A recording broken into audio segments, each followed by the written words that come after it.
he stood before her, leaning into the doorframe of the bathroom and gazing quizzically at her. "You okay, Janu?" She nodded, smiling with her mouth closed. "I'm fine." "Sure you don't want me to go with you today? I could leave work for a few—" "No need to, we'll manage. I'll call you if there's anything." He ran his index finger gently over her lips. "Shall I call Sarosh to see if he can fit you in later this afternoon?" "That would be great." "Because you remember the party tonight, yes? I'm sure Sarosh can make you a temporary crown." "Oh, shit, I totally forgot." She made a pleading face. "Can't you just go without me?" In reply, he leaned forward and kissed her cheek. "Bye. Let me know what happens." She grumbled lightly to herself as she got her things ready for her bath. Adish knew how much she hated his work parties, how lonely the empty prattle, the fake hardiness and fake humility made her feel. They almost always fought on the way home from one of these affairs, and yet he persisted in asking her to go. Last week, after Kavita got held up at work, she had dragged Adish to a play, and in exchange, he'd extracted a promise to accompany him to Girish Chandani's party tonight. Ah well, Laleh thought as she entered the shower. There were more important things to think about this morning. Nishta, for instance. They had to find Nishta, to relay to her Armaiti's final wish. Even though there had been years of silence between Armaiti and her. Even though such a wish may mean nothing to Nishta. Even though she disappeared from all their lives, leaving only still air in her wake. Kavita was driving and watching her steady, competent hands on the wheel. Laleh smiled to herself.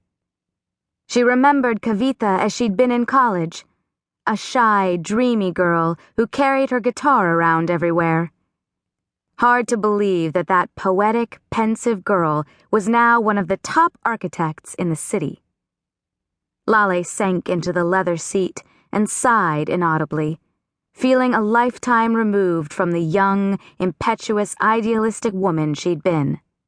From the time when Kavita Armaiti Nishta had been one word in her book, one beating heart.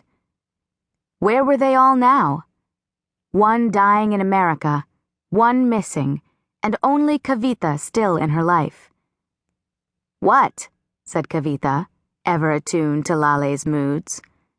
Laleh shook her head, unable to speak, her mind snagging on the memory of a certain golden afternoon.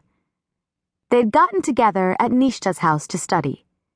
But what Laleh remembered now was the four of them lying on their backs on Nishta's bed, their knees bent at its edge, so that their feet touched the floor. Those were the days blasted on the stereo, and they sang along lustily and loudly.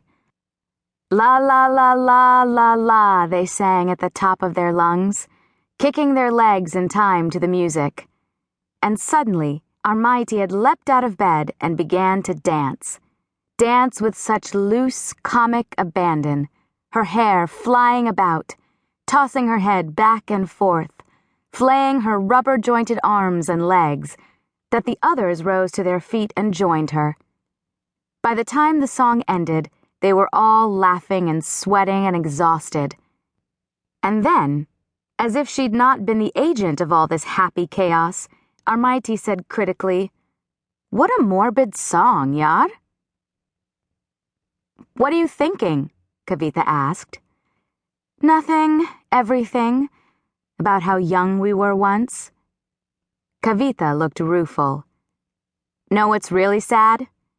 I used to think that everybody had that much fun in their teens, that everyone had the kind of friendships we did, felt as much passion and joy.